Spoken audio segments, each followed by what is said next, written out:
அஸ்ஸலாமு அலைக்கும் வரஹ்மத்துல்லாஹி வபரகாத்துஹு. திருக்குர்ஆன் பார்வையில் முஃமின்களின் பண்புகள். அல்லாஹ்வின் படைப்பில் இயங்கும் இவ்வுலகில் ஒவ்வொரு படைப்பும் தமக்குரிய பண்புகளோடு வாழ்கின்றன. படைப்புகளில் ஓர் உன்னத படைப்பாக வாழும் மனிதர்களும் தங்களுக்கு உரிய இயற்கை பண்புகளோடு வாழ்கின்றனர். இஸ்லாத்தை பொறுத்தவரை எப்படி வேண்டுமானாலும் வாழலாம் என்றில்லாமல் இப்படித்தான் வாழ வேண்டும் என்று ஒரு எல்லைக்கு உட்பட்டு வாழ்கின்றோம். அல்லாஹ்வையும் அவன் கொடுத்த வேதத்தையும் நம்பி மறுமையில் சொர்க்கம் செல்ல வேண்டும் என்பதே அதற்குரிய காரணமாகும். அந்த வெற்றியை தீர்மானிப்பது இறை நம்பிக்கையாளர்களின் பண்புகளாகும். அந்த பண்புகள் நம்மிடம் உள்ளனவா என்பதை திருக்குர்ஆனின் ஒளியில் உரசி பார்த்து அதன் அடிப்படையில் வாழ்ந்தால் மறுமையில் அல்லாஹ் நம்மை சொர்க்கத்து பூஞ்சோலைக்கு சொந்தக்காரர்களாக ஆக்குவான். முஃமின்களின் பண்புகள். முஃமின்களுக்கு உரிய பண்புகள் என்று பல ஏராளமான பண்புகளை திருக்குர்ஆன் குறிப்பிடுகிறது. அல்லாஹ் இதை பற்றி திருமறையில் கூறும்போது, நம்பிக்கை கொண்டோர் வெற்றி பெற்று விட்டனர். அவர்கள் தமது தொழுகையில் பணிவை பேணுவார்கள், வீணானதை புறக்கணிப்பார்கள், ஜக்காத்தையும் நிறைவேற்றுவார்கள், தமது மனைவியர் அல்லது தமது அடிமை பெண்களிடம் தவிர தமது கற்பை காத்து கொள்வார்கள். அவர்கள் பழிக்கப்பட்டோர் அல்லர். இதற்கு அப்பால் வேறு வழியை தேடியவர்களை வரம்பு மீறியவர்கள். தமது அமானிதங்களையும் உடன்படிக்கைகளையும் அவர்கள் பேணுவார்கள். மேலும் இறையச்சம் என்பதே முதன்மையான பண்பும் ஆகும். நம்பிக்கை கொண்டோர் யார் எனில், அல்லாஹ்வை பற்றி கூறப்பட்டால் அவர்களின் உள்ளங்கள் நடுங்கும். அவனது வசனங்கள் அவர்களுக்கு கூறப்பட்டால் அது அவர்களின் நம்பிக்கையை அதிகப்படுத்தும். அவர்கள் தமது இறைவனையே சார்ந்திருப்பார்கள். அடுத்ததாக முஃமின்களின் பண்பாக அவர்கள் அல்லாஹ்வையே சார்ந்திருப்பார்கள். ஓர் இறை நம்பிக்கையாளருக்கு துன்பம் ஏற்பட்டாலும் இன்பம் ஏற்பட்டாலும் எல்லா நிலைகளிலும் அல்லாஹ்வையே சார்ந்திருப்பார்கள் என்று கூறுகிறது திருமறை. இதை பற்றி அல்லாஹ் கூறும்போது, நம்பிக்கை கொண்டோர் அல்லாஹ்வையே சார்ந்திருக்க வேண்டும் என்று தன் திருமறையில் கூறுகிறான். அல்லாஹ் உங்களுக்கு உதவி செய்தால் உங்களை வெல்பவர் எவரும் இல்லை. அவன் உங்களுக்கு உதவ மறுத்தால் அவனுக்கு பின் உங்களுக்கு உதவி செய்பவன் யார்? நம்பிக்கை கொண்டோர் அல்லாஹ்வை சார்ந்திருக்க வேண்டும். இப்படி அல்லாஹ்வையே சார்ந்திருக்கும் இந்த பண்பை குறித்து நபி ஸல்லல்லாஹு அலைஹி வஸல்லம் அவர்களும் சிறப்பித்து கூறியிருக்கிறார்கள்.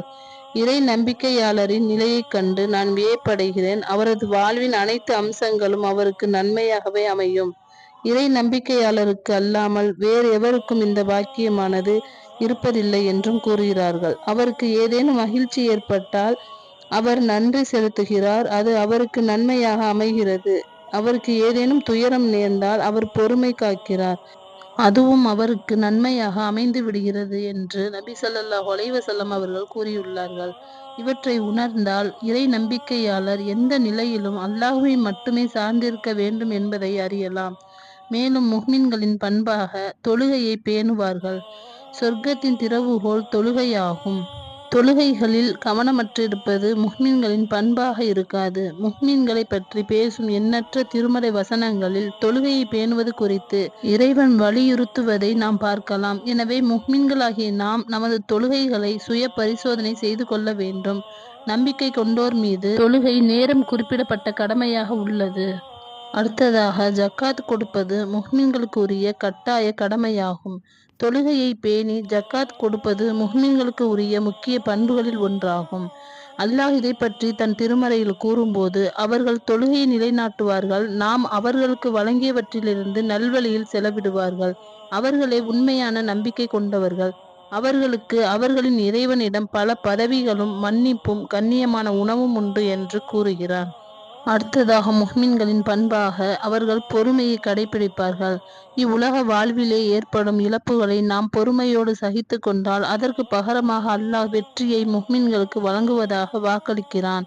அல்லாஹ் இதை பற்றி தன் திருமறையில் கூறும்போது, நம்பிக்கை கொண்டோரே, பொறுமை மற்றும் தொழுகையின் மூலம் உதவி தேடுங்கள், அல்லாஹ் பொறுமையாளர்களுடன் இருக்கிறான் என்றும் கூறுகிறான். மற்றொரு பண்பாக அமானிதத்தையும் உடன்படிக்கையையும் அவர்கள் பேணுவார்கள். நாம் வாழும் உலகில் நம்பிக்கை மோசடிகள் சர்வ சாதாரணமாக நிகழ்வதை காண்கிறோம். உடன் பிறந்தவர்களை கூட இக்காலத்தில் முழுமையாக நம்புவது கிடையாது. பொய் சொல்வது, ஏமாற்றுவது, மோசடி செய்வது, வாக்குறுதி மீறுவது முஃமின்களின் பண்புகளாக இருக்க முடியாது என திருமறை நமக்கு எடுத்துரைக்கிறது. அல்லாஹ் இதை பற்றி தன் திருமறையில் கூறும்போது, அமானிதங்களை அதற்கு உரியோரிடம் ஒப்படைக்க வேண்டும் எனவும், மக்கள் மத்தியில் தீர்ப்பளிக்கும் போது நீதியாக நீங்கள் தீர்ப்பளிக்க வேண்டும் எனவும் அல்லாஹ் உங்களுக்கு கட்டளையிடுகிறான். அல்லாஹ்வின் இந்த அறிவுரை உங்களுக்கு மிகவும் நல்லது. அல்லாஹ் செவியுறுபவனாகவும் பார்ப்பவனாகவும் இருக்கிறான். இதில் நாம் கவனமாக இருக்கின்றோமா என எண்ணி பார்க்க கூடியது நமக்கு கடமையாக உள்ளது. அடுத்ததாக மார்க்க கல்வியை பயில்வார்கள். இன்றைய ஆடம்பர உலகத்திலே மார்க்க கல்விக்கு முஸ்லிம்களாகிய நாம் எவ்வளவு முக்கியத்துவம் கொடுத்து இருக்கிறோம் என்று சிந்தித்து பார்த்து இருக்கிறோமா? இன்னும் இஸ்லாத்தின் அடிப்படையே தெரியாமல் பின்னர் படித்து கொள்ளலாம் என நினைத்து நமது காலங்களை செலவழிக்கின்றோம். நமது நிலை இப்படி என்றால் நமது குழந்தைகளிடம் மார்க்க கல்வி அறவே இல்லாது போய்விடும். அதனால்தான் மார்க்க கல்விக்கு நாம் அதிக முக்கியத்துவம் கொடுக்க வேண்டும் என்பதை அல்லாஹ் முஹ்மின்களின் பண்பாக குறிப்பிடுகிறார். ஆகவே குறிப்பிட்ட அத்துணை பண்புகளையும் அல் குர்ஆன் முஹ்மின்களின் பண்பாக சொல்கிறது. மேலும் முஹ்மின்களுக்கு அல்லாஹ் இம்மையிலும் மறுமையிலும் அவர்களுக்கு பல்வேறு நன்மைகளை தருகிறான். இறை நம்பிக்கையாளர்கள் வெற்றி பெறுவார்கள் என்றும், நம்பிக்கை கொண்ட ஆண்களுக்கும் பெண்களுக்கும் சொர்க்க சோலைகளை அல்லாஹ் வாக்களித்து உள்ளான். அவற்றின் கீழ் பகுதியில் ஆறுகள் ஓடும், அதில் நிரந்தரமாக இருப்பார்கள். நிலையான சொர்க்க சோலைகளில் தூய்மையான வசிப்பிடங்களும் உள்ளன. அல்லாஹ்வின் திருப்தி மிக பெரியது, இதுவே மகத்தான வெற்றி என்றும் கூறுகிறான். இப்படி பல்வேறு வகைகளில் முஹ்மின்களை பற்றி அல்லாஹ் சிலாகித்து சொல்கின்றான். எனவே நாமும் திருமறை சொல்லக்கூடிய முஹ்மின்களின் பண்பை பெற்று இம்மையிலும் மறுமையிலும் அல்லாஹ்வின் திருப்தியை அடைந்து வெற்றி பெறுவோமாக இன்ஷா அல்லாஹ். அஸ்ஸலாமு அலைக்கும் வரஹ்மத்துல்லாஹி வபரகாத்துஹு.